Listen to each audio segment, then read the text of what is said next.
ضعیف احادیث کا فتنہ اور من گھڑت احادیث کا فتنہ.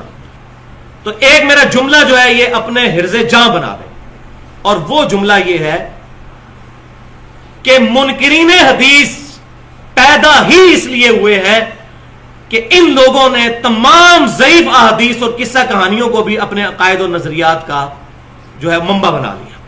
بسم اللہ الرحمن الرحیم. السلام علیکم. جی دوستو، آپ نے سنا کہ ایک میرا جملہ حرز جا بنا لیں کہ منکرین حدیث پیدا ہی اس لیے ہوئے ہیں کہ ان لوگوں نے اپنے عقائد و نظریات کا ضعیف احادیث کو اپنا منبع بنا لیا. میں ابھی آپ کو دکھاتا ہوں کہ ضعیف احادیث کو اس نے منبع بنایا ہوا ہے.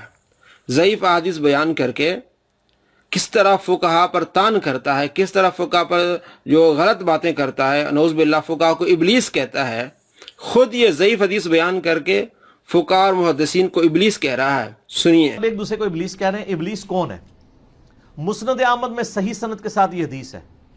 مشکات میں بھی آپ کو مل جائے گی، شروع میں کتاب الاعتصام بالکتاب والسنہ چیپٹر میں. نبی الاسلام نے زمین پر ایک لکیر کھینچی اور اس کے ارد گرد ٹیڑھی لکیریں کھینچی. آپ نے پھر اس پہ انگلی رکھ کے کہا وَأَنَّ هَذَا صِرَاطِ مُسْتَقِيمًا. سورہ الانعام آیت نمبر 153. یہ ہے میرا سیدھا راستہ جو کہ مستقیم ہے، اس کی پیروی کرو، ارد گرد کے ٹیڑھ راستوں کی پیروی مت کرو ورنہ تمہیں وہ رائے حق سے بہکا دیں گے. اس کی وصیت تمہیں اللہ تعالیٰ کرتا ہے. وہ ابلیس کے راستے وہ ہیں. اور ابن ماجہ میں حدیث ہے 2 لکیریں اس طرف کھینچی اور 2 اس طرف. چاروں راستے ہی حق پہ ہیں. اب میں شیطان کے راستے ہیں، بیچ والا میرے سر، ہم بیچ والے پہ ہیں. امام اعظم محمد رسول اللہ صلی اللہ علیہ وسلم. اماموں کو ہم برا نہیں کہہ رہے. حضرت عیسیٰ علیہ السلام کے نام پہ عیسائیت کو ہم برا کہتے ہیں. امام حنیفہ، امام شافعی، امام مالک، امام احمد بن حنبل کے نام پہ فرقوں کو برا کہتے ہیں. ان اماموں کو تو ہم انہی کی تو حدیث کی کتابیں یہاں رکھی ہیں. جی دوستو، آپ نے دیکھا اور سنا ابلیس کون. پھر آگے بیان کیا کر رہا ہے کہ ابن ماجہ میں حدیث ہے کہ آپ صلی اللہ تعالیٰ علیہ وآلہ وسلم ارشاد فرمائیے بیچ والا راستہ میرا ہے. 2 ادھر کے راستے اور 2 ادھر کے راستے. 2 خط آپ نے ادھر سے نکالے، 2 خط آپ نے ادھر سے نکالے. چاروں راستے، یعنی فقہ حنفی والے، فقہ شافی والے، فقہ مالکی والے، فقہ حنبلی والے، سارے نعوذ باللہ ابلیس کے راستے پر ہیں.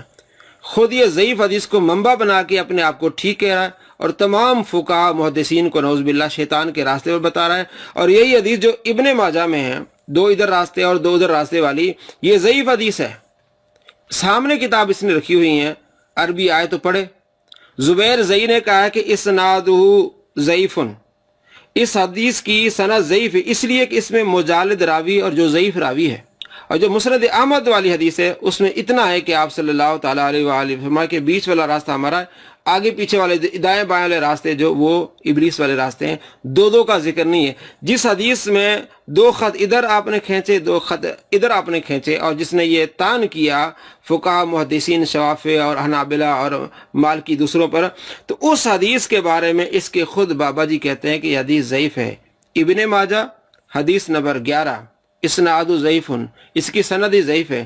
خود ضعیف حدیث بیان کر کے فقہا پر تان کر رہا ہے. وہ فقہا جنہوں نے ہم تک دین پہنچایا، جنہوں نے بخاری کی شرح کی، مسلم کی شرح کی، امام نووی، امام ابن حجر اسقلانی رحمۃ اللہ علیہ، امام عینی، امام جلال الدین سیوطی، کوئی مالکی ہے، کوئی شافعی ہے، کوئی حنفی ہے، کوئی حنبلی ہے، یہ سارے ابلیس کے راستے پر ہیں اور یہ موصوف صرف سیدھے راستے پر ہیں.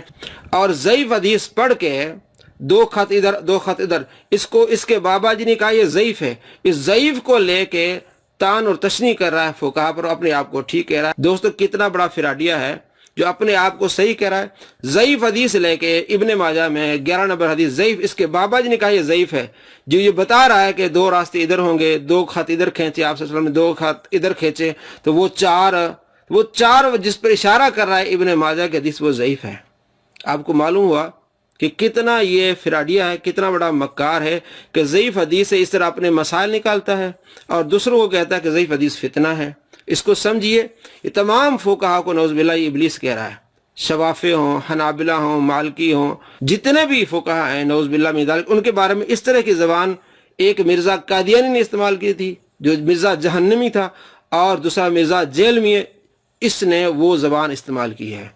السلام علیکم ورحمۃ اللہ وبرکاتہ.